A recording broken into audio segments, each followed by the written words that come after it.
Bom, boa tarde para vocês. Muito feliz de estar aqui apresentando e lançando o resultado da nossa pesquisa global Hopes and Fears. Aproveitar para dar um oi quem está online, né, no YouTube. Nossos profissionais também estão assistindo a gente, os que não estão aqui em São Paulo, então muito bom ter vocês. Meu nome é Camila Cinquetti. Meu sobrenome ele é italiano, então alguns aqui na firma me chamam de Cinquetti, então fiquem à vontade para me chamar de Cinquetti, Camila, Camis, é o jeito que as pessoas me chamam por aqui. Eu sou mulher branca, cabelos e olhos castanhos, estou de macacão verde, tênis, né? Bem à vontade para aqui estar com vocês hoje. Eu preparei aqui uma colinha, né? Como uma pesquisa, tenho muitos dados, não quero deixar passar nenhuma informação. Então, eu vou colar aqui um pouquinho para não perder nenhuma mensagem importante. A gente preparou alguns slides para até algumas mensagens aqui ficarem importantes para vocês, mas eu vou, à medida aí, também descrevendo um pouco o que a gente tem aqui apresentado, tá bom? Vamos lá. A nossa pesquisa, ela é uma pesquisa desde 2019, é uma pesquisa global, que tem como um grande objetivo entender das pessoas ao redor do mundo quais são as principais preocupações, quais são os receios, as oportunidades, o que as pessoas esperam do futuro do trabalho, o que as pessoas observam sobre hoje, sobre os seus trabalhos, a sua empregabilidade. Nessa pesquisa, o mote desse ano, a gente traz muito essa pergunta. A gente percebe que a força de trabalho está pronta para se reinventar. A gente precisa saber se as organizações também estão. E nesse contexto, né, trazendo um pouco do ponto de vista da pesquisa, né, é uma das maiores pesquisas globais do mundo sobre a força de trabalho. Aqui a gente tem 46 países participantes, o Brasil é um deles, com uma grande quantidade aqui de participantes, de C-Level, até todas as camadas das organizações. A gente escutou as pessoas para entender sobre o futuro do trabalho. Uma coisa que a gente não tem como negar, né, é que o mundo está mudando. A gente vê a tecnologia cada vez mais trazendo disrupção para os nossos negócios. A gente tem mudanças climáticas, a gente tem um mundo econômico que ainda traz algumas incertezas. Então, algumas coisas a gente sabe que vão mudar, né? O mundo, os negócios estão mudando. Mas uma coisa que a gente sabe que não vai mudar é a necessidade dos negócios terem pessoas capacitadas e pessoas prontas para os desafios que têm. A gente sabe, então, que isso não muda. E na nossa pesquisa, a gente reforça muito esse ponto de vista das pessoas preparadas e engajadas nas organizações. Isso a gente sabe que não vai mudar. Nós, como líderes, precisamos saber que isso continua sendo uma necessidade. E considerando, né, esse contexto, a gente observou que os profissionais eles estão esperando muito lideranças que engajem. Camila, mas isso não é novo. A gente sabe que os líderes precisam engajar suas pessoas, mas a gente sabe que ainda precisamos avançar muito nessa pauta. Aqui a gente tem um gráfico trazendo, né, um dos primeiros dados. Vai ser uma chuva de dados aqui que eu vou trazer para vocês, para a gente poder pensar juntos. Eu vou ler, tá? Esse slide aqui é um escrito com esses percentuais. O que nos chamou a primeira atenção? Os profissionais estão inquietos. Vou ler para vocês. Mesmo num cenário de recessão, né, questões aqui de desemprego, 25% dos brasileiros e 26% no mundo afirmam que nos próximos 12 meses mudarão de emprego. Isso é um crescente em relação à pesquisa do ano passado. 19% no Brasil e 19% no mundo afirmaram no ano passado que sairiam das suas organizações nos próximos 12 meses, que vão mudar de emprego. Aqui a gente viu que cresceu no Brasil e no mundo. O Brasil está com 25% dos brasileiros afirmam isso. E aí a gente olha para as gerações. A gente observa um dado bem relevante, que é o que está escrito aqui, né? A gente tem um percentual ainda maior na geração Z, 35% afirmou que nos próximos 12 meses vão sair dos seus empregos atuais. A geração Y, com 31%, né, planejam mudar de emprego. Essas são as duas gerações que mais chamou a atenção. O que está afetando isso? São 3 fatores.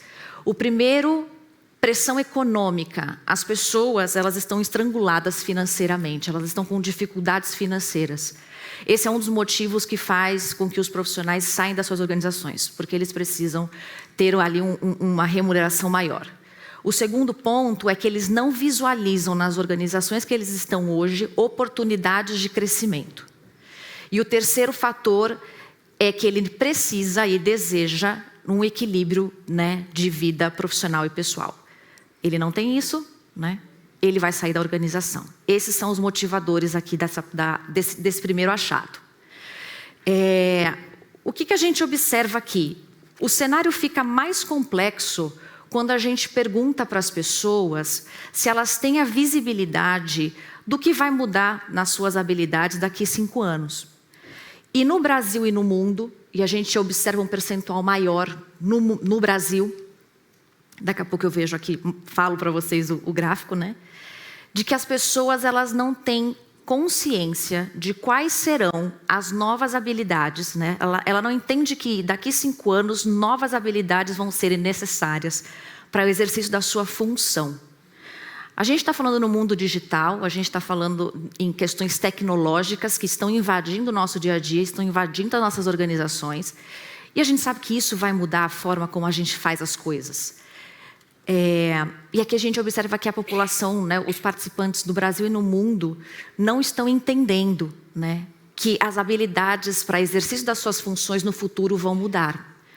E a gente até entende que pode ser, né, compreensivo que os indivíduos não tenham essa visibilidade ainda, né? Nós ali, profissionais no dia a dia, na ponta, não necessariamente a gente precisa ter essa visibilidade.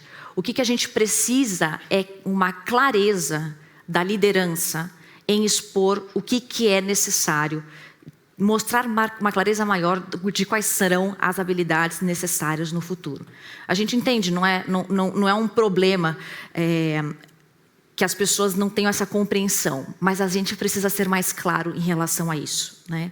E dessa forma, como líderes, gerar uma oportunidade de desenvolvimento e oportunidades de carreiras dentro das organizações de uma forma de oportunidade, né, para todos, de forma igual. O que é importante para a gente, né, pensando em capacitação? Poxa, a gente sabe que o mundo dos negócios está se transformando e precisa se transformar para gerar, né, a sua tal vantagem competitiva, para competir no mercado. E a gente sabe que grandes programas de transformação, eles têm sucesso com as pessoas preparadas. E quando a gente olha para os resultados, a gente vê que as pessoas ainda não entendem ainda no que elas precisam ser preparadas. Então, a gente, como líder, precisa deixar isso muito claro e dar essas oportunidades de desenvolvimento para as pessoas. Além, né, de pessoas preparadas, uma grande transformação na organização também, né, só é possível quando a gente fala de cultura. As transformações nas organizações, as mudanças que a gente planeja na nossa estratégia de negócio, elas só são executadas por pessoas, né? E essas pessoas, elas, né, e além disso, né, a gente tem o contexto cultural, que também impacta a forma como a gente consegue transformar o nosso negócio. A nossa pesquisa tem mostrado, né, que 2 traços culturais nos chamam a atenção, que a gente está imaginando que vão sufocar as organizações e nos seus programas de transformação. O que tem aqui no gráfico? A gente pergunta, né, para as pessoas, para ela indicar dessas afirmações né, se essa afirmação eu concordo fortemente ou não concordo fortemente. Então, nesse grau, a gente fez aqui uma separação. A gente pergunta para as pessoas, né? É uma afirmativa. Meu gerente tolera falhas de pequena escala. E a segunda afirmativa, meu gerente encoraja divergências e debate. Aqui a gente separou as pessoas respondendo muitas vezes e geralmente, né? A gente destacar nesse gráfico aqui em barra os resultados das respostas dos CEOs e o resultado dos respondentes, né, não CEOs, né, os não líderes. E a gente coloca aqui ao lado esquerdo respondentes Brasil, ao lado direito respondentes do mundo. O que a gente observa, né? Com 52% os CEOs afirmam: meu gerente tolera falha. As pessoas falam que não. Só 33% fala que existe uma tolerância de falhas pequenas. O outro ponto, né? 69% dos CEOs do Brasil afirmam que os seus gerentes encorajam divergências e debates. Mas só 40% dos não líderes, dos empregados, respondem que meu gerente encoraja divergências e debates. A gente sabe que esses dois traços culturais são traços importantes quando a gente busca a inovação nas empresas, quando a gente busca a transformação. E um ponto que nos chama a atenção no Brasil e no mundo é essa inflexão entre a perspectiva dos CEOs e a perspectiva dos demais, das pessoas, do dia a dia ali da operação. E aqui uma reflexão interessante, né? Essa distorção ela é crítica, né? E a gente só resolve os problemas que a gente sabe que tem. Na resposta aqui dos CEOs, parece que eles não sabem que eles têm esse problema. Outro dado importante, né, que a gente traz aqui na reflexão, que eu acho que foram um dos pontos que mais me chamou a atenção. E aí, só voltando nesse daqui, desculpa. Voltando no slide que estava falando dos traços culturais. Além da gente perceber essa reflexão de que não necessariamente, né, os CEOs estão sabendo o que está acontecendo, né, porque a gente só resolve os problemas que a gente vê, a gente também traz uma reflexão adicional que, na era, né, de trabalho, que era muito no comando e controle, a probabilidade, né, da gente tolerar riscos é muito baixa. Isso não é o nosso natural, né? Nós que crescemos nessa era de comando e controle dentro das nossas organizações, não é o nosso normal, não é o natural que a gente corra riscos. Só que a gente sabe que é importante agora, né, correr riscos num mundo tão disruptivo e volátil. Então, é importante a gente ter esse exercício, né, de que para nos manter competitivos, a gente precisa começar a correr riscos. E discutir, debater com as suas pessoas, escutar pontos de vista diferentes, incluir essas pessoas na sua estratégia, no seu negócio, vai te ajudar a ter um debate melhor, né? Porque se a gente não tem um debate, as pessoas estão falando o que eu quero escutar. E isso é importante para o crescimento e sustentabilidade das organizações. Essa questão cultural é uma reflexão muito importante que a gente quer deixar aqui para vocês. E aí, indo aqui, né, nos dados finais que nos chamam a atenção, a gente pergunta, né, na pesquisa para os nossos CEOs ao redor do mundo, né, que é a nossa pesquisa global com os CEOs, sobre a sua perenidade, né, a perenidade da sua organização, a sustentabilidade do seu negócio. A gente faz algumas perguntas nesse contexto e aqui na Hopes and Fears a gente também fez as mesmas perguntas. E o interessante, né, nesse slide aqui escrito os resultados. 28% dos respondentes no Brasil dizem que as empresas em que atuam não serão economicamente viáveis em 10 anos, se manter o ritmo atual. Quando a gente vê essa resposta para os CEOs aqui do Brasil são 33% que afirmam que as empresas não vão sobreviver numa década se manterem a velocidade atual. A gente consegue ver aqui um pessimismo maior dos CEOs, um otimismo maior, né, dos profissionais. Essa proporção, né, ela também é significativa quando a gente olha para os resultados no mundo, né, de 33% dos profissionais e 39% dos CEOs. Um outro dado adicional. Quando a gente olha para a geração Z, né, ali na nossa pesquisa a gente considera entre 18 e 26 anos, é a geração mais pessimista. Com 49% no mundo e 47% no Brasil, essas pessoas afirmam que as suas empresas, onde elas trabalham, não vão sobreviver a uma década. E aqui a gente traz uma reflexão importante que tem um percentual que daqui a pouco eu lembro aqui nas minhas anotações e falo. Para essas pessoas que estão trabalhando nessas empresas, que acreditam que elas não vão sobreviver na próxima década, se manter o rumo atual, ou seja, se continuar do jeito que está, gente, essa organização que eu estou hoje não vai sobreviver.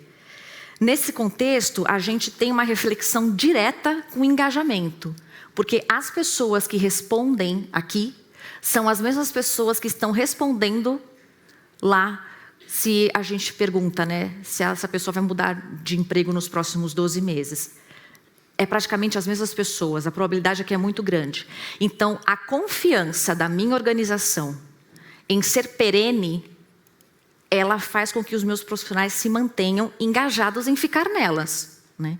Se eu tenho um negócio que não mostra essa segurança sustentável, eu tenho um risco de perder minhas pessoas, porque elas não acreditam que o meu negócio vai sobreviver.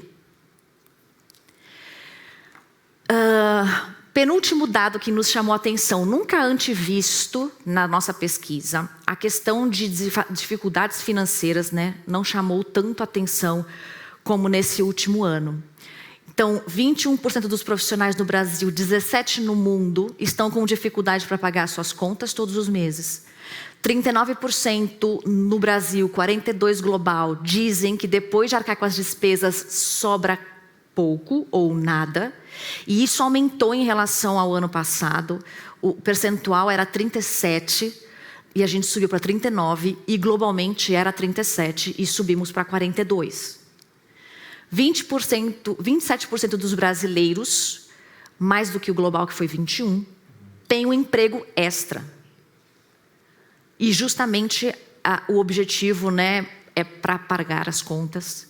E aqui a gente vê a geração Z. 30% da geração Z tem um emprego extra. Esse é um dado que não tinha nos chamado a atenção tanto quanto nesse ano. E eu acho que é importante a gente frisar como líderes que isso é um tema que impacta a performance das nossas pessoas. A gente sabe que não é só o ambiente do trabalho que eu controlo, né? Existem coisas em volta da vida dessa pessoa que as preocupam. E as questões financeiras estão crescendo, as dificuldades financeiras estão crescendo, e a gente tem os estudos que mostram que as preocupações econômicas e financeiras do indivíduo reduzem e impactam a performance no negócio. Como líderes, é importante que a gente entenda que existe algo que está acontecendo aqui, e que as pessoas podem estar sendo prejudicadas, vamos dizer assim, com a sua performance, por conta dessa preocupação. Aqui é o dado que eu mostrei, né, que 27% no Brasil e 21% no mundo tem mais de um emprego. Esse dado era muito pequeno no ano anterior. E aqui a gente tem observado que as nossas pessoas, né, elas estão estranguladas aí para pagar as contas. A gente tem um gráfico aqui, né, na pesquisa, perdão, a gente tem um gráfico que mostra que o motivo é, de fato, para pagar as contas, tá? Por fim, a gente quer trazer uma última reflexão em relação à inteligência artificial. Na pesquisa de 2019, a gente perguntou para as pessoas, né, qual que era o receio em relação à tecnologia que estava vindo, né? E 50% dos respondentes disseram, né, que eu estou preocupado em perder o meu emprego para a tecnologia. Em 2022, no ano passado, esse percentual caiu para 30%. Então, a gente observou que talvez as pessoas agora não estejam tão receosas assim com a tecnologia. E nesse ano, a gente também teve mais uma evolução nesse sentido, em que as pessoas elas apontam mais impactos positivos da inteligência artificial do que pontos negativos. Isso aqui no Brasil e no mundo. Na pesquisa a gente tem esses dados mais detalhados. No Brasil é bem maior. O brasileiro ele aponta mais pontos positivos da inteligência artificial do que no mundo, que também já é bem maior. Aqui a gente percebe que, de fato, como eu comentei, né, o profissional está pronto para se transformar. Ele não está vendo mais como uma ameaça a tecnologia. Ele acha que aquilo, inclusive, vai ajudar a aumentar a minha produtividade. Então, essa é a reflexão que adiciona, né? As pessoas estão prontas para se capacitar, elas estão prontas para entrar nessa jornada de transformação. E o negócio precisa estar pronto para isso. Questões como cultura, inclusão e propósito é a chave que a gente encontrou, que atende, né, a essa equação de pessoas engajadas, mas o negócio também tem que se mostrar sustentável e ser confiável para as suas pessoas. Esses são os achados principais aí para a gente compartilhar com vocês.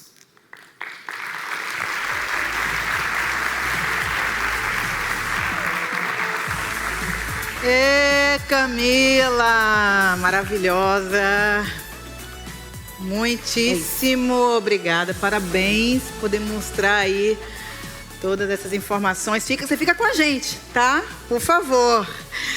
Bom, e para a gente dar uma continuidade a essa conversa, eu convido, por favor, ao palco, Renato Souza, diretor de Inclusão, Diversidade e Sustentabilidade da PwC Brasil. Por favor. Renato, a gente só precisa que você faça de novo sua autodescrição, tá bom? Combinado, Gal. Valeu, o palco é de vocês, gente. Pessoal, muito boa tarde. Para quem eu não vi ainda, e faço só já um protesto, muitos não me deixaram almoçar, de tanto bate-papo que a gente fez ali, mas eu adorei rever muitos e muitas de vocês. Então, para quem não estava aqui de manhã, meu nome é Renato Souza, diretor de Inclusão, Diversidade e Sustentabilidade Corporativa aqui na PwC Brasil. Me autodescrevendo, um homem branco, cisgênero, de cabelos pretos, curtinhos, barba preta também, e hoje estou vestido inteiro de preto, com um terno e uma camiseta preta também, sapatos pretos, meias pretas. Bom, Camila, primeiro assim, é um prazer dividir esse palco contigo. Obrigada. Uma grande companheira de trabalho, uma amiga. E para a gente começar, eu queria fazer uma pergunta simples que não é simples, mas de tudo isso que você trouxe, o que te chamou mais a atenção da pesquisa Hopes and Fears 2023? Boa. O interessante da pesquisa é justamente a reflexão. Para mim, o que chamou muito a atenção está muito em linha com a sustentabilidade dos negócios, né? Essa clareza que os profissionais precisam ter de que aonde eles estão trabalhando hoje são empresas confiáveis no sentido de serem sustentáveis, é o que faz com que as pessoas fiquem nas organizações, né? Eu comentei no começo, né, que um dos motivos que fazem com que as pessoas saiam dos seus empregos é porque elas não veem oportunidade de crescimento na sua carreira, elas não estão vendo oportunidade da empresa crescer e elas crescerem. Então, né, na pesquisa do ano passado, a gente trouxe muitos insights sobre autenticidade, que se repetiram nesse ano, reflexões sobre a importância da empresa e da pessoa ter um propósito, né, e o trabalho dela ter significado. E adicionou a essa receita, né, não só a autenticidade e não só ao trabalho ter significado, mas a empresa trazer confiança de que é um negócio sustentável. E isso faz com que ela fique. E aí, né, traz uma reflexão, né, é uma questão que eu gosto de comentar, que para nós ganharmos, né, no ambiente de mercado competitivo, a gente tem que ganhar primeiro no ambiente de trabalho, né? Então, a gente tem que cuidar dentro de casa das coisas. Então, esse foi um ponto que me chamou a atenção de como que os profissionais estão conectados e entendem esses movimentos e que as empresas precisam mostrar que elas estão se transformando, se reinventando, porque senão elas vão perder suas pessoas. Não, é essencial. E aí, eu acho que para essa primeira parte da nossa conversa aqui, vale destacar mais uma vez que foi um tema, inclusive, tratado no começo, que é a desconexão presente entre a alta liderança e os seus empregados, né? A gente tem aqui a pesquisa apresentada aqui, o Hopes and Fears, ela é a principal, obviamente, do nosso painel, mas o painel inteiro ele é sustentado por outros estudos da PwC, que vão ser compartilhados com vocês ao final da nossa conversa aqui. Porque em outras pesquisas, pessoal, também mostra essa desconexão.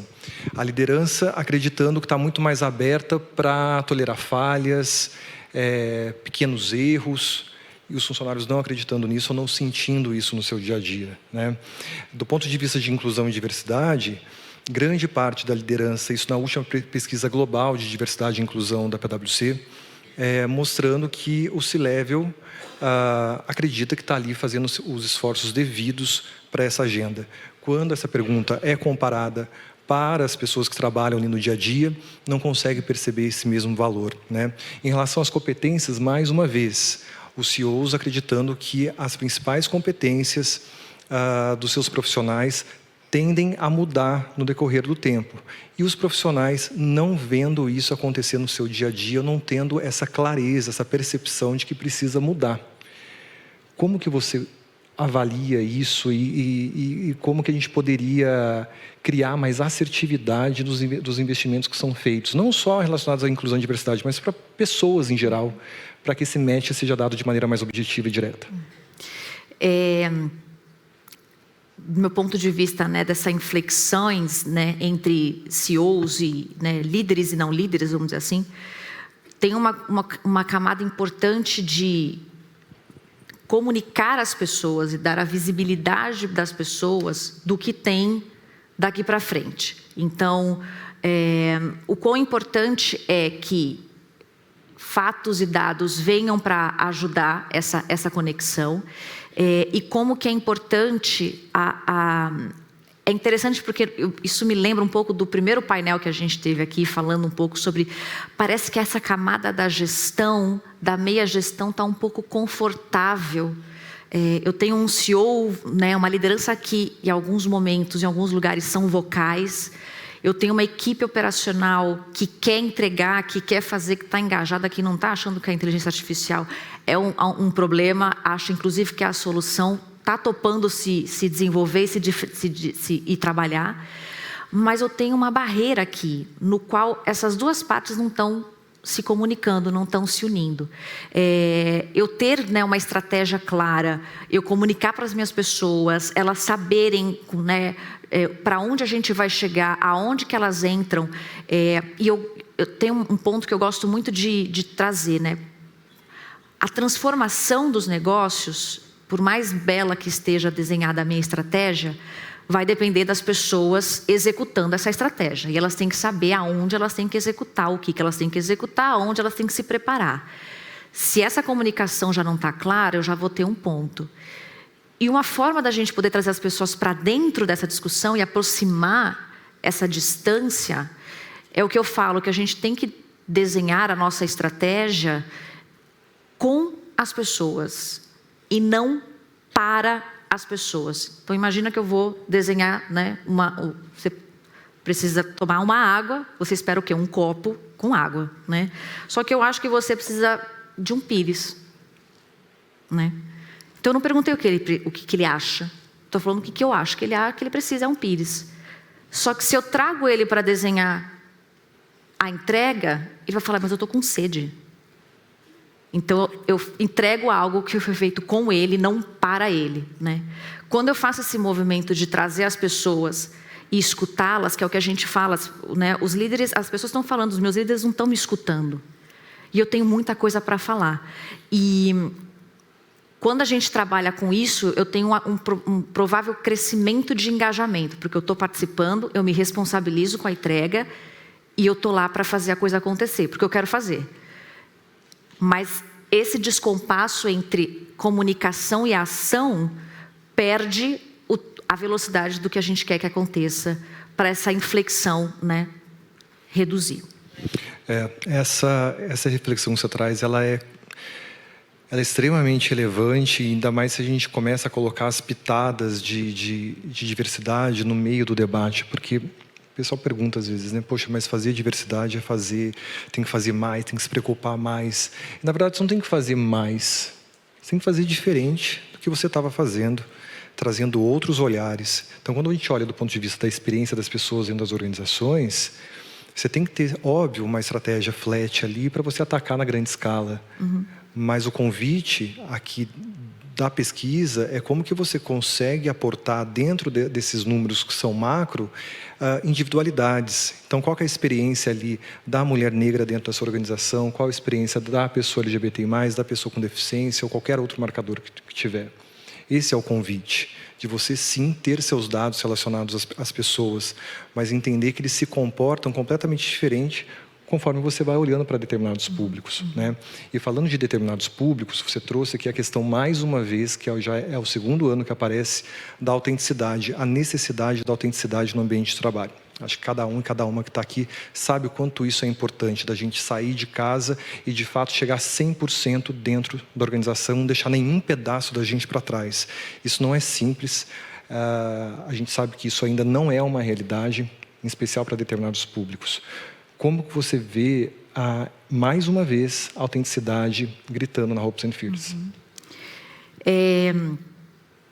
Acho que muitos aqui já fizeram essa reflexão, né? Entendem que a autenticidade, ela tem a ver com uma segurança psicológica dentro do espaço, né, que eu estou. Então, o poder ser quem eu sou, o poder falar o que eu penso, sem receio de ser discriminado, sem preocupação de ser julgado, sem virar chacota, é o que traz a possibilidade de estar num lugar e poder ser quem eu sou, né? Então, quando a gente olha para esse ponto de vista de ser autêntico, de poder ser quem eu sou, isso tem um aumento relevante no engajamento da pessoa que está trabalhando com você naquele lugar. Porque ela se sente mais confortável. E quando a gente está num contexto contra a segurança psicológica, ou seja, contra um espaço inclusivo, o que acontece com a nossa cabeça, né? Cognitivamente, quando eu estou num espaço que me exclui, a minha resposta automática, por sobrevivência, nosso cérebro, ele vai responder de forma primária, ele vai responder de forma em que sentimentos como raiva, fuga, é a minha primeira resposta. Então, quando eu estou trabalhando num ambiente em que eu posso ser quem eu sou, eu me sinto incluído, flui muito melhor as minhas habilidades, porque eu não estou me preocupando em ser aceito, eu não estou me preocupando, o meu pensamento cognitivo, né, ele está mais elaborado, eu não vou responder de forma primária com raiva, com fuga. É isso que acontece com as nossas pessoas, a gente tem que entender que existe um ser ali biológico respondendo a tudo isso no ambiente. Quando eu conecto isso, entendo que isso é importante para o meu negócio, eu trago as minhas pessoas, elas entendem que ali elas podem trazer seus pontos de vista, eu amplio, né? Eu dou escala para possibilidades e soluções que eu estou perdendo, né? Então, é difícil trabalhar essa transformação cultural, só que ela é necessária, porque a gente sabe que a inovação, ela vem a partir da colaboração das pessoas. Se as pessoas não se sentem à vontade para falar, elas não vão colaborar com nada. E aí eu desenho estratégias justamente para resolver esse problema, sendo que o problema está numa camada muito mais primária, né? E aí tem uma série de exemplos que a gente poderia dar aqui, mas eu vou trazer um exemplo porque aconteceu essa semana, inclusive eu compartilhei contigo. Dentro da PwC Brasil, a gente tem o nosso programa Nova Geração de Solvers, que é quando tem a maior entrada de pessoas para as nossas linhas de serviço, seja ela de auditoria, de consultoria ou de tax. E sexta-feira a gente teve a entrada dos novos, chama de Solvers, né, para a linha de auditoria. E eu tive o prazer de poder conversar com essas pessoas para fazer a recepção delas do ponto de vista de sustentabilidade corporativa. E foi incrível ter esse bate-papo com eles, mas o mais incrível foi no meio da conversa, um jovem pediu para falar no call, com mais de 250 pessoas dentro daquele call, e eu estava usando uma blusa estava com um pouco do antebraço de fora, e eu tenho muitas tatuagens, né? e 2 ficaram aparecendo no call, né? E ele levantou a mão e falou assim: olha, eu notei quando você se movimentou que você tem tatuagens no braço. Eu estou tão feliz de te ver aqui, porque eu passei no processo, eu vou estar com vocês, mas eu tenho muitas tatuagens. Eu estava muito receoso como seria recebido. Aí também já foi minha deixa para eu tirar toda a blusa. Obviamente que eu fiquei de camiseta. Né? Não. Eu falei, cara, eu tenho muito mais. E você é muito bem-vindo aqui. Essa questão da autenticidade. Exemplo bobo, mas a carga de preocupação e estresse desse jovem, antes de chegar na PwC, estava muito maior, porque não sabia se ele seria aceito com as tatuagens que ele tem no corpo, né? E o outro exemplo, por isso essa semana está sendo muito marcante. Esse não quis falar dentro do call, mas ele me chamou depois no final, porque eu fui dar uma... Não foi nem aula, porque eu não me encaro como professor, mas eu fui convidado pela FEA USP para falar com um pessoal de graduação de administração e economia sobre a área da PwC, sobre a carreira, enfim. E foi fantástico, né? Mas a gente nunca tem a dimensão do impacto que a gente causa na vida das pessoas. E ele me chamou para falar assim: olha, você obviamente não vai lembrar de mim, mas eu estava na sala da FEA USP quando você foi falar sobre carreira, sobre a PwC, sobre como a estratégia de diversidade e inclusão está sendo tocada lá dentro. E eu quero te dizer que eu só me candidatei para o Nova Geração da PwC porque eu vi um homem gay executivo falando dentro da FEA USP. Então, hoje estou aqui, passei e vou estar com vocês, espero ter o seu suporte ao longo da minha carreira. Isso é autenticidade, né? Isso é a gente usar o nosso espaço e quem nós somos para ser ali motivo de qualquer pequena inspiração para as pessoas, para que elas cheguem não só na PwC, mas em cada uma das empresas que estão aqui, de forma autêntica, para que vocês possam colher das suas pessoas o que de melhor elas têm para entregar, né? E partindo aqui, a Mariana fez uma pergunta em relação à pesquisa, se ela traz outros recortes. Ela traz muitos outros recortes, Mariana. Eu não sei onde a Mariana está por aqui. Mariana. Tudo bom? Ela traz muitos outros recortes e, ao final, a gente vai plotar um QR Code aqui com todas as pesquisas que estão sendo citadas nesse painel, tá bom? Partindo para a inteligência artificial, que foi uma surpresa para a gente, né? Tanto se fala vai roubar os empregos, que vai substituir pessoas e tudo mais. E a população mundial não se sente tão preocupada e a brasileira também acompanhou isso. Como bateu essa informação para ti? Na pesquisa de 2019, a gente explicou que os 50%, né, uma das hipóteses, né, dos 50% dos respondentes que estavam com medo da tecnologia, a gente entendeu que um dos motivos é porque elas tinham um desconhecimento do que seria aquilo, né? Na última pesquisa do ano passado, que reduziu, né, para 30%, e agora, né, nessa pesquisa, a gente tem observado que como isso está mais no nosso dia a dia, conectado com o nosso, né, não só com o trabalho, mas com a nossa vida pessoal, passou a, né, desmistificar, né, o que é a tecnologia. Eu ainda continuo escutando, né, e tendo preocupações sobre a empregabilidade das pessoas, né, com a vinda da tecnologia. Mas a gente tem visto que as pessoas estão até que respondendo positivamente em relação a isso. E elas falam que elas estão prontas para aprender. Na verdade, na pesquisa, né, a gente tem essa afirmação. Não, eu estou pronto para aprender novas habilidades, porque eu sei que a tecnologia vai impactar um pouco na minha função, né? Quanto mais clareza eu dou, mais transparência eu dou, mais as pessoas conseguem entender o espaço delas nisso. E não é uma substituição, né, de empregos, mas eu estou trazendo outras funções que vão crescer. E cada vez mais, né, a gente vai trazer recortes nessa pesquisa, né, acessem ali pelo link, que a gente observa que as pessoas elas entendem a importância muito maior das habilidades, né, sociais, interpessoais. Porque elas, né, independente da tecnologia que chegue, a gente vai continuar pensando, necessariamente nós vamos continuar precisando ter pensamento crítico, habilidades, né, de inteligência emocional, habilidades humanas. Então, independente da tecnologia que venha, a gente vai continuar precisando se desenvolver em habilidades humanas. E as pessoas estão percebendo isso. E a pesquisa, elas respondem, então tá bom, eu topo aprender coisas novas, né? Então, acho que esse é um processo positivo, mas importante a cautela de que eu crie oportunidades de desenvolvimento para todos de forma igual. Eu preciso me preocupar de forma igual, né, na entrada da inteligência artificial nas empresas. Perfeito.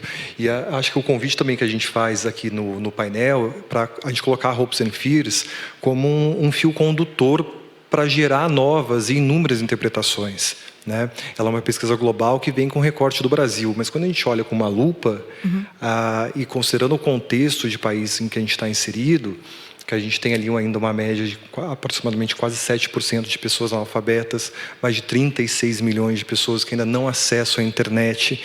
Então, falar aqui na pesquisa que as pessoas não sentem receio da inteligência artificial e que isso vai impactar, é também falar que a gente tem uma população brasileira que não tem a perspectiva desse conhecimento. Né? Então, a gente pode aplicar inúmeras lentes na Hopes and Fears para levar em consideração o país que a gente vive, né? Chegou uma pergunta aqui, até para a gente poder encaminhar aqui para o encerramento, sobre a importância, Camila, das empresas começarem a migrar o seu olhar num processo de recrutamento, de seleção, numa abordagem de skill first, de habilidades primeiro, né? A gente tem ainda uma cultura muito centrada nos diplomas, né? E a gente vê que tem um movimento grande. Esse movimento, ele promete, inclusive, quebrar algumas barreiras e promover até mais acesso para determinadas populações que não chegam nessas graduações ditas como referência. Você que é um especialista na área, como que você avalia essa transição das empresas para esse processo de trabalhar com skill first no momento de escolher um talento? É uma quebra de paradigma, né?